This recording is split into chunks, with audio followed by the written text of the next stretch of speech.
What's going on, guys? We are back here again today. Thank you so much for stopping in. Very exciting discussions here, just talking about everything going on with the new GLI. I know you guys haven't seen a whole lot of activity on the channel recently.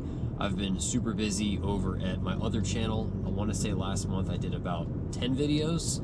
So as you can imagine, that keeps me pretty well occupied. But I want to take a minute today, just go on a quick drive and just kind of talk about everything going on with the GLI, give you guys my overall thoughts on just everything that we have to talk about. So let's get into it. So having owned the GLI for several months now, I would say with confidence, it's a really overall fantastic car. If you're looking for an affordable daily driver, you do still get some performance features, decent luxuries, comfort overall is pretty respectable. As far as like out of the box performance, I mean, we're essentially looking at the same as like a Mark 7 7.5 GTI, which is a proven platform which has shown to be quite reliable. These cars make respectable power. You've got a pretty nice ecosystem as far as like your aftermarket support. And it's just a nice overall package. I really have very little criticism. I know one area where these cars do get some complaints, and that would be on like the sound system. Some people seem to be underwhelmed in both the Beats audio equipped models from like the previous year, as well as the 6-speaker audio, which I think is shared with like just the standard like SEL Jetta, if I'm not mistaken. Overall, I see discussions and like doesn't seem like really anybody's happy with either system, but to get in this price range, you know, having a turbocharged engine, a comfortable sedan, you've got a DSG gearbox. I mean, it's still a lot of car for the money, so I can't be too critical. If you're looking for an affordable daily driver, I really would consider checking out the Volkswagen GLI. Maybe you're coming from another brand, different backgrounds, other makes and models. Where the GLI really separates itself is the fact that you're able to get into a relatively economical car, but you're able to escape the CVT transmissions that so many other manufacturers have gone to. And in this day and age, it is getting harder and harder, guys, to find a car that doesn't have CVT. We think about it like Honda, Nissan, Toyota, Subaru. I mean, if you look at their entire lineup as far as all of these different makes and models, it doesn't matter if it's a car, it doesn't matter if it's an SUV, pretty much all of these cars, man, you are like doomed to get into a continuously variable transmission, which nobody wants, guys.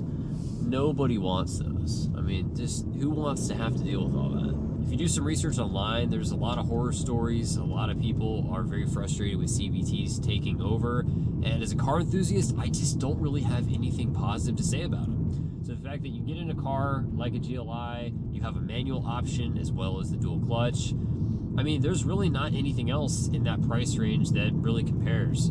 I suppose you could go with like a Civic Si. Of course, that's going to be a manual. You could also look at doing a WRX. Again, that's going to be a manual. Sometimes manuals are just not the right fit for everybody, just depending on like your driving conditions. Maybe you're just sitting in a lot of traffic and it just might not make sense to go with a manual. So if you want an automatic experience without a sluggish CVT, hey, grab yourself a GLI. I don't think you'll be disappointed. Now, some of you may be wondering, what's the plan with the GLI series? Now, at the present time, there's not a whole lot of aftermarket support for these cars.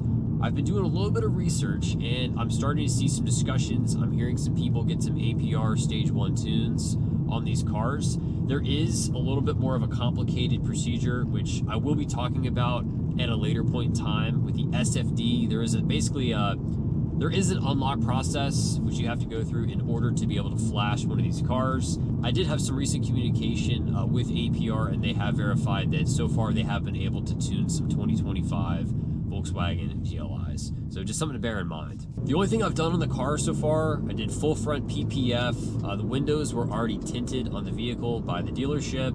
You guys might have seen I had done a quick install on that new APR PEX open air intake. Sounds pretty good, great fitment, affordable price range as well. I would always consider grabbing one of those if you just want a little bit more induction noise. I do have some other parts planning on for a installation at some point this year. I did also pick up the APR lowering springs. I also have an ECS rear sway bar. So I want to get into a better stance, just dial in the fitment, just to kind of close off some of that wheel gap. I think it's gonna look a lot better. Then from there, I do have still left over from the RS3. I have the factory reverse staggered RS3 wheels. So I've seen some pictures of people using those on the previous year model GLI, and I think they actually look pretty good. I'll put up a couple, let me know what you guys think. But a little bit more aggressive fitment, nothing wrong at all with the factory black package. I like a little wider stance with the RS3 wheels. The fact that they're already sitting in the garage anyway, I mean, it's like, hey, why not? So another area too where these cars do fall a little short is like the factory tires are pretty disappointing. They're just like a basic all season. They're commonly used on a lot of other economy cars, so you're not really gonna get a whole lot of grip. So I definitely wanna get a better set of summer performance tires eventually when we get over to the RS3 wheels. So aside from that, I mean, that's a pretty substantial package. I mean, I always think of that as very clean, very OEM plus. At this given time, like I said, there's not really a ton of aftermarket support with these cars. I was told by APR that the TCUs are still locked, so it does not sound like we're gonna have transmission tunes on these vehicles anytime soon. So I would say at that point, really you're going to be limited to stage 1, which for most people, stage 1 is a great place to be. It doesn't matter, you know, if you're looking at other similar like Mark 7, 7.5 platforms, if you go APR, Unitronic, any of the other companies, I mean, a stage 1 tune gives you a pretty solid bump in power. So I think for a daily driven street car, that's always a good way to go.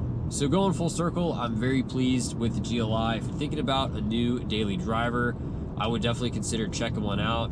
Again, do have some plans for future upgrades, so be sure to stick around for that. Help me out if you can. Leave a comment down below. Give the video a thumbs up. I appreciate all support. Subscribe if you haven't already, and I'll see you guys in the next one. Have a great day.